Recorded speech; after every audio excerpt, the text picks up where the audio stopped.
6h52 ici à Paris. Bonjour Frédéric Couteau. Bonjour Edouard, bonjour à tous. À la une de votre revue de presse africaine, sous les feux d'une certaine justice. Moïse Katumbi, tout d'abord, le tribunal de grande instance de Lubumbashi a de nouveau convoqué l'ancien gouverneur du Katanga pour une audience publique ce mercredi matin dans un procès en appel dans l'affaire de spoliation immobilière qui lui a valu 3 ans de prison en juin 2016.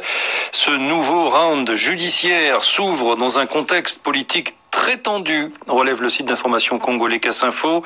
Toujours en exil, Moïse Katumbi ne sera probablement pas devant les juges, mais la ville de Lubumbashi, elle, vibre déjà au rythme de la présence des plus hauts représentants du pays et non des moindres, le ministre de la Justice, Alexis Tamboué Mwamba, et le chef de l'État, Joseph Kabila, arrivé hier.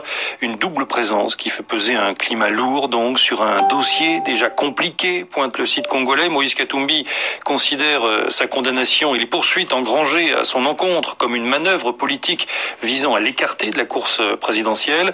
En juin dernier, rappelle Casse-Info, il avait obtenu un soutien du Comité des droits de l'homme des Nations Unies, censé lui permettre de rentrer au pays, mais sans les garanties des autorités congolaises. Le candidat du G7 continue à patienter à l'étranger. Cette fois-ci, la justice va-t-elle laver son affront en disant réellement le droit ? S'interroge pour sa part le potentiel à Kinshasa. Les évêques de la conférence épiscopale nationale du Congo avaient conclu que le dossier Katumbi était vide, creux, rappelle le quotidien quinois. Pire, estime-t-il, il sent l'odeur des manœuvres politiciennes et par conséquent, il devrait être purement et simplement clos et classé. D'ailleurs, la juge qui l'avait instruit en son temps avait fait des révélations graves et scandaleuses sur les pressions qu'elle avait subies de la part de la haute hiérarchie.